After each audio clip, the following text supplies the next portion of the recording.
ওকে, চলুন সরাসরি মূল বিষয়ে ঢুকে পড়ি। History and destiny, the four centres বা ইতিহাস ও নিয়তি চার কেন্দ্র। আজ আমরা এমন একটা উৎসের বিশ্লেষণ করতে যাচ্ছি যেটা মূলত ২০০০ বছরের এক সুবিশাল ঐতিহাসিক এপিক নিয়ে কথা বলে।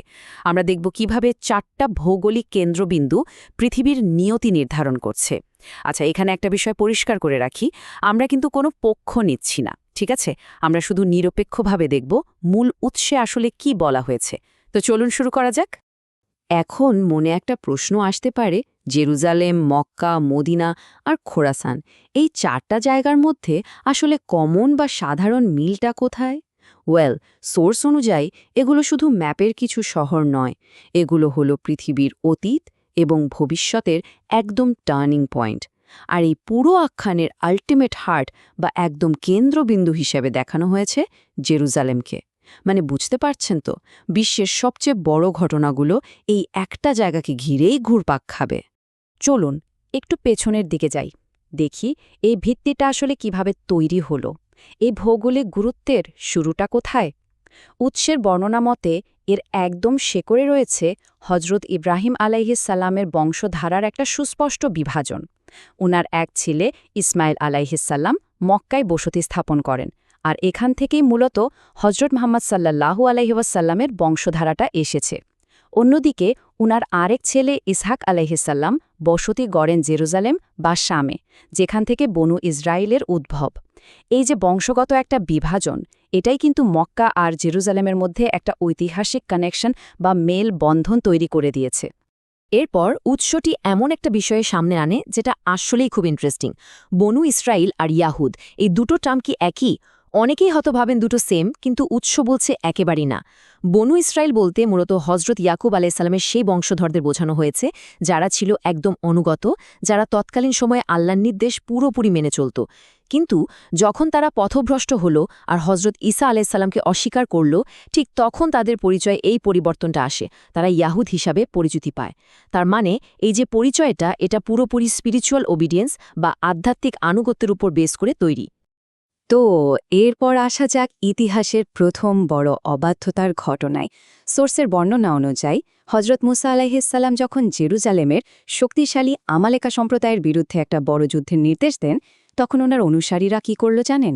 তারা সরাসরি সেটা রিজেক্ট করে বসে। তারা লিটারেলি বলে, তুমি আর তোমার রব গিয়ে যুদ্ধ করো, আমরা এখানেই বসে থাকব। ভাবা যায়? আর এই চরম অবাধ্যতার রেজাল্ট ছিল ভয়ঙ্কর। শাস্তিস্বরূপ তাদের টানা ৪০ বছর ধরে একটা উপত্যকায় একদম উদ্দেশ্যহীনভাবে ঘুরে বেড়াতে হয়েছিল। এটাই ছিল তাদের প্রথম বড় সরপতনের শুরু। এর বেশ পরের ঘটনা, হজরত ইউশা বিন নুনের যুগে যখন তালুতকে নেতা হিসেবে নির্বাচিত করা হয়, তখন একটা দারুণ ব্যাপার ঘটে। সোর্স এখানে হাইলাইট করছে যে নেতৃত্ব দেওয়ার জন্য টাকা পয়সা বা সোশ্যাল স্ট্যাটাসকে কিন্তু মোটেও পাত্তা দেওয়া হয়নি। নির্বাচিত নেতার প্রধান দুটো গুণ ছিল, অগাধ প্রজ্ঞা আর অপরিসীম শারীরিক শক্তি। মানে টেকওয়েটা হচ্ছে, ট্রু লিডারশিপের জন্য সম্পদের পাহাড় নয়, বরং যোগ্যতা এবং প্রজ্ঞাই হচ্ছে আসল গেম চেঞ্জার। আচ্ছা, এই স্লাইডের সবচেয়ে ইন্টারেস্টিং পার্টটা হচ্ছে একটা নির্দিষ্ট সংখ্যা, ৩৩। বিশাল আর শক্তিশালী জালুদ বাহিনী মুখোমুখি হওয়ার আগে একটা নদীর পানি পানের টেস্ট বা পরীক্ষা নেওয়া হয়। আর অবাক করার বিষয় হলো, বেশিরভাগ মানুষই সে পরীক্ষায় ফেল করে। মাত্র ৩৩ জন। হ্যাঁ, ঠিক শুনেছেন, মাত্র ৩৩ জন অত্যন্ত অনুগত আর দৃঢ় ঈমানের অধিকারী মানুষ সে পরীক্ষায় পাশ করে। এটা কিন্তু পরিষ্কারভাবে বুঝিয়ে দেয় যে বিশাল কোনো সেনাদল লাগে না, যদি সাথে অল্প কিছু সঠিক আর বিশ্বাসী মানুষ থাকে, তবে তারাই বড় ধরনের ইতিহাস বদলে দিতে পারে। আর ঠিক এখানেই ঘটে সে যুদ্ধের সবচেয়ে ড্রামাটিক ক্লাইম্যাক্স। বলা হয়েছে তরুণ দাউদ আলাইহিসসালাম শুধুমাত্র একটা গুলতি, একটা সামান্য গুলতি ব্যবহার করে বিশাল চেহারার সেই ভয়ঙ্কর সেনাপতি জালুদকে পরাজিত করেন এবং হত্যা করেন। এই একটা বিজয় ছিল টার্নিং পয়েন্ট, যার মাধ্যমে অনুসারীরা প্রথমবারের মতো জেরুজালেমে ঢোকার সুযোগ পায়। এটা সত্যি একটা অবিশ্বাস্য স্টোরি, যেখানে আপাতদৃষ্টিতে দুর্বল একটা গোষ্ঠী তাদের প্রবল বিশ্বাসের জোরে অসম্ভবকে সম্ভব করে ফেলে। এই বিজয়ের পর শুরু হয় এক অভাবনীয় স্বর্ণযুগ, যাকে বলা যায় একদম পিক পয়েন্ট। হজরত সুলেমান আলাইহিসসালামের শাসনামলে এই সভ্যতা তার চূড়ান্ত শিখরে পৌঁছায়।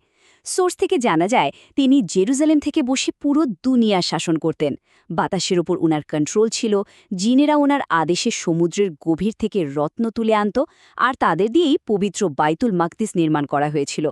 লিটারালি ইতিহাসের এমন জাঁকজমকপূর্ণ আর মিরাকুলাস রাজত্ব আর কখনো আসেনি।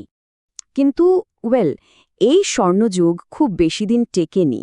সোর্সটি তাদের প্রথম বড় পতনের ধাপগুলো খুব ক্লিয়ারলি বর্ণনা করে। চারিদিকে যখন চরম দুর্নীতি ছড়িয়ে পড়ে, এমনকি নবীদের হত্যা করার মতো ভয়ঙ্কর অপরাধ শুরু হয়, তখন তাদের উপর নেমে আসে চূড়ান্ত শাস্তি। ইরাকের ব্যাবিলন থেকে রাজা নেবুচাদেনেজার অ্যাটাক করেন, জেরুজালেমের পবিত্র স্থান ধ্বংস করে দেন, আর যারা বেঁচে ছিল তাদের শিকল পরিয়ে সোজা ব্যাবিলনের দাস হিসেবে নিয়ে যান। মানে বিশ্ব শাসনের একদম চূড়া থেকে তারা সরাসরি দাসত্বের শৃঙ্খলে গিয়ে পড়ে। ব্যাবিলনের এই নির্মম আর ভয়াবহ বন্দিদশার সময় তাদের টিকে থাকার একমাত্র ভরসা ছিল একটা ভবিষ্যৎবাণী। তারা নিজেদের বলে সান্ত্বনা দিত যে যখন মাসিহা বা ত্রাণকর্তা আসবেন তখন আমরা আমাদের জায়গা আবার ফিরে পাব। সোর্স আমাদের বলছে যে বছরের পর বছর, এমনকি শতাব্দীর পর শতাব্দী ধরে তারা তাদের ধর্মগ্রন্থে বলা এই মাসিহের জন্যই অপেক্ষা করছিল, যিনি তাদের সেই হারানো জেরুজালেমের কন্ট্রোল আবার ফিরিয়ে দেবেন। আর এই জায়গাটাতেই প্রত্যাশা আর বাস্তবতার মধ্যে একটা বিশাল ফারাক তৈরি হয়। তাদের এক্সপেকটেশন ছিল এমন একজন পরাক্রমশালী সুপার হিরো টাইপ কেউ আসবেন, যিনি তাদের বিশাল সাম্রাজ্য রাতারাতি ফিরিয়ে দেবেন। কিন্তু রিয়ালিটিতে যখন হজরত ঈসা আলাইসাল্লাম মাসিহ হিসেবে এলেন, তখন তারা তাকে চিনতেই পারল না। সোর্স অনুযায়ী তারা তাকে শুধু রিজেক্টই করেনি, উল্টো চরম উপহাস করেছে আর ক্রুশিবিদ্ধ করে হত্যা করার ষড়যন্ত্র করেছে। নিজেদের মসিহাকে প্রত্যাখ্যান করার এই ঐতিহাসিক ভুলের কনসিকোয়েন্স বা পরিণতি ছিল মারাত্মক।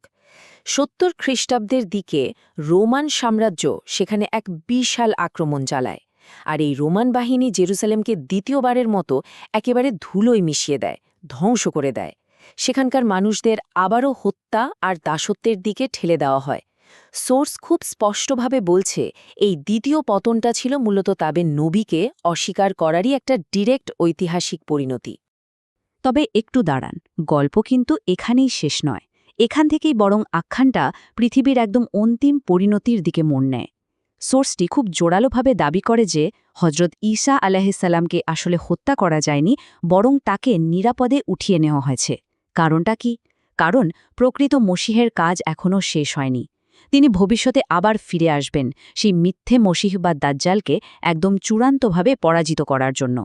সুতরাং ক্রুশাল পয়েন্টটা হচ্ছে, চূড়ান্ত নিয়তি হল একটা গ্লোবাল শোডাউন বা বিশ্বব্যাপী সমাপনী।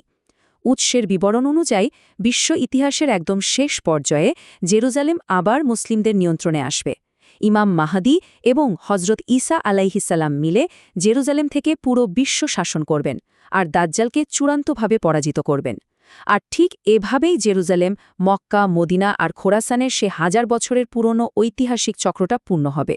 জেরুজালেম আবারও হয়ে উঠবে বৈশ্বিক ঘটনাবলীর নিরঙ্কুশ কেন্দ্রবিন্দু। তো সবশেষে একটা চিন্তার খোরাক রেখে যাই। এই যে ২০০০ বছরের উত্থান, পতন, ধ্বংস আর ভবিষ্যৎবাণীর একটা আবর্তন আমরা দেখলাম, এটা কিভাবে বর্তমান আধুনিক বিশ্বের জিওপলিটিক্যাল বা ভূরাজনৈতিক মেরুকরণকে প্রতিফলিত করে? এই প্রাচীন ঐতিহাসিক আখ্যান থেকে কি আমরা আজকের পৃথিবীর ক্ষমতার পালাবদল সম্পর্কে কোনো সুস্পষ্ট মেসেজ পাচ্ছি?